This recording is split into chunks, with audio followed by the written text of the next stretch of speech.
L'actualité des sports. Le journal des sports sur ITFM Radio. Mesdames, messieurs, amis sportifs, merci de nous retrouver pour cette énième édition dans votre chaîne 103.0. Nous ouvrons par la Coupe du Monde Russie 2018. Le tableau, autant pour moi, des quarts de finale est désormais connu. On connaît donc les affiches des quarts de finale du Mondial 2018 en Russie. On aura notamment droit à 2 affiches de choix vendredi avec un alléchant France-Uruguay et un promoteur Belgique-Brésil samedi. La Suède d'Emil Forsberg-Diefira va défier l'Angleterre de l'actuel meilleur buteur de la compétition, Harry Kane, le sociétaire de Tottenham en Premier League, qui a donc 6 réalisations, tandis que la Russie, portée par son public, va tenter de poursuivre son parcours de rêve face à la Croatie de Luka Modric. Voici donc le récapitulatif du tableau des quarts de finale. France-Uruguay le 6 juillet à 15h. Brésil-Belgique le 6 juillet à 19h. La Suède rencontre l'Angleterre le 7 juillet à 15h. Et la Russie, le même jour, affronte la Croatie le 7 juillet à 19h. Coupe d'Afrique des Nations féminines 2018, qui pour organiser la compétition, c'est une interrogation. Ternée par une affaire de corruption impliquant son désormais ex-président de la fédération, Kwesi Nyantakwi, le Ghana est loin d'être sorti de la crise qui y sévit dans son football. Même si la CAF ne s'est pas encore prononcée, le pays d'Abedi Pelé a déjà été dépossédé de l'organisation du tournoi qualificatif de la CAN U17 de l'UFOA B Tanzanie 2019. Initialement prévu à Kumasi au Ghana, c'est finalement le Niger qui abritera le tournoi en septembre prochain.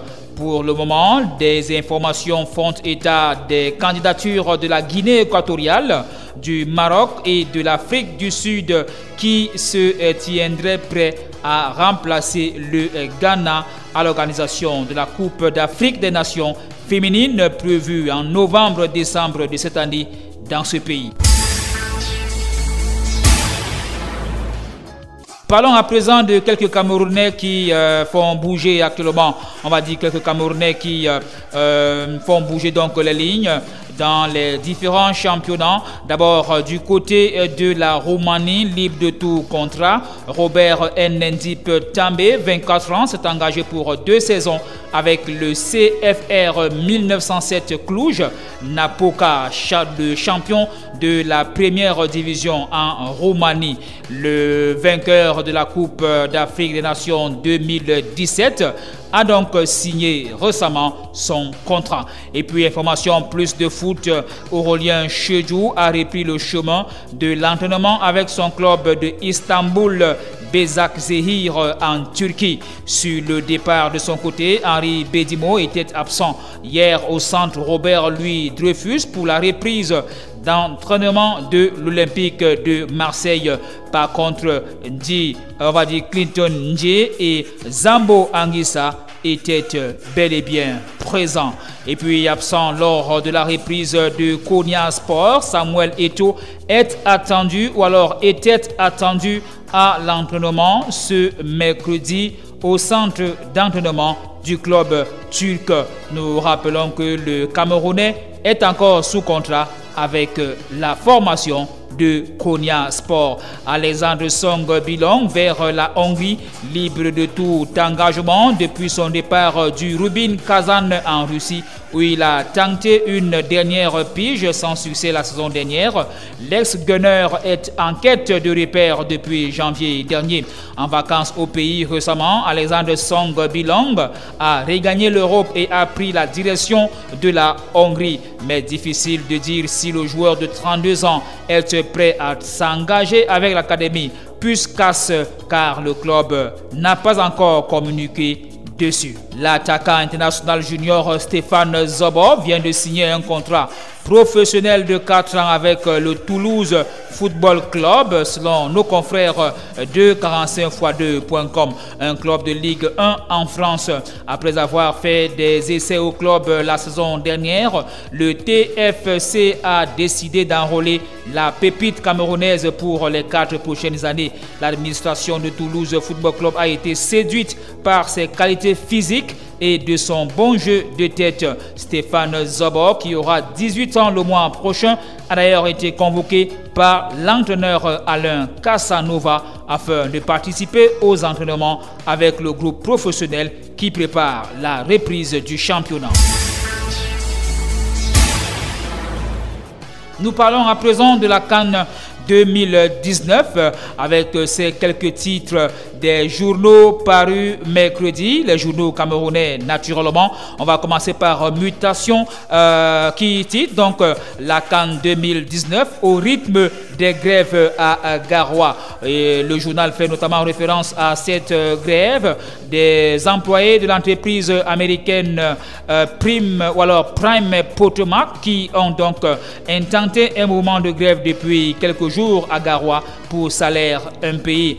Du côté de l'œil du Sahel, eh bien, le journal titre Garoua, il faut sauver la Coupe d'Afrique des Nations, toujours en référence à cette grève qui paralyse le bon déroulement des chantiers du côté du Nord Cameroun. Quant au journal Investigation, toujours sur la même information, eh bien, le journal titre Prime Potomac Group, entreprise fantôme en grève au Sénagès de Garoua.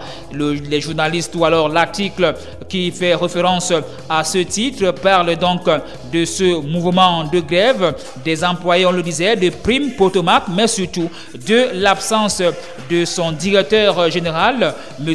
Ben Modo, qui serait, selon le journal, porté disparu. La Ligue 1 à présent, la dernière ligne droite, Coton Sport de Garoua creuse l'écart, Yafoot enterre ses espoirs et Aigle Royal de la Ménois veut espérer. La 29e journée du championnat camerounais de première division, dénommée MTN Elite One, s'est disputée dimanche dernier sur l'étendue du triangle national. Au cours de celle-ci, les clubs menacés de relégation ont enregistré des fortunes diverses. C'est le cas de la Colombe du Dia et Lobo qui est venu à bout de AS Fortuna 4-2. Rappelons à toute fin utile que AS Fortuna est en perte totale de vitesse. Conséquence, le club de Roger Noah est à 2 points du premier relégable. À l'ouest du pays, Aigle Royal de la Ménois continue de croire au maintien. De ce fait, New Star de Douala est passé à la trappe, battu 1-0 par cette formation. Signalons tout de même que cette victoire de El Pacha ne change en rien au niveau du classement. L'équipe reste toujours avant-dernier, 17e sur 18 avec 30 points. Cependant, du côté de Yaoundé 2, la formation, la messe est presque dite pour les poulains du coach Kamgia qui ont été battus une fois de plus par les Brésiliens de Bepanda, 1-0. À Melon, Coton Sport de Garoua contraint l'équipe locale au partage de points, 1 but partout. La 30e journée prévue probablement pour ce dimanche 8 juillet 2018 sera dotée d'un enjeu on ne peut plus particulier. Voici les combinaisons de cette 30e journée. Feuille FC, Young Sport Academy, l'Union sportive de Douala croise AS Fortuna de Yaoundé. Edin Sport, la Ligue des champions sortant, joue contre l'Aigle Royal de la Ménois à Yaoundé. Bamoutos de Mouda, désormais 3e avec 45 points, rencontre Unisport du Onkam qui est plongé dans une crise et de résultats et financière depuis l'incarcération de son président du conseil d'administration, M. Emmanuel Lebou. Apogès d'un fou affronte UMS de Loum. Le club du Mungo reste toujours 2e et entend garder cette position jusqu'à la fin du championnat, avec notamment le retour de Dieudonné Ndenké au sein de l'encadrement technique. Yafoot affronte New Star de Douala, les Astres jouent contre Dragon de Yaoundé, Colombe du Djaïlobo affronte Fovu de Baham.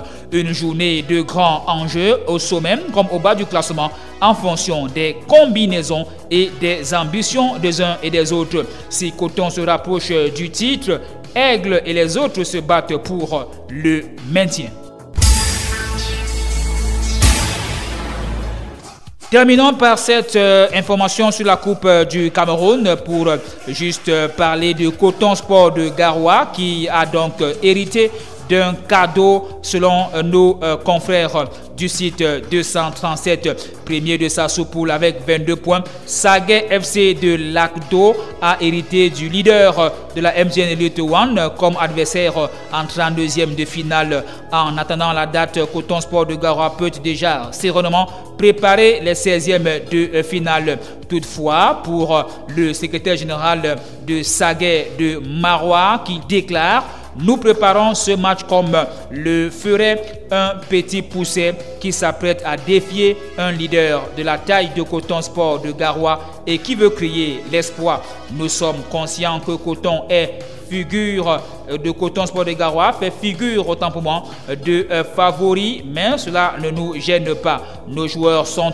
doublement galvanisés depuis qu'ils savent que c'est Coton et ils le savent que la bataille sera rude, mais alors très difficile, qu'avec un peu de courage et d'audace, ils peuvent terrasser Camilo et ses coéquipiers. Ce sont là les mots du secrétaire général de Saguet de Lacdo qui va donc croiser Coton Sport de Garoua.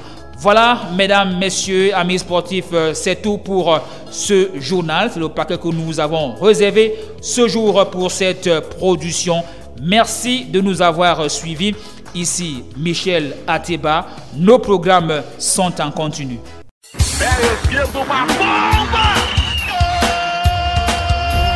L'actualité des sports.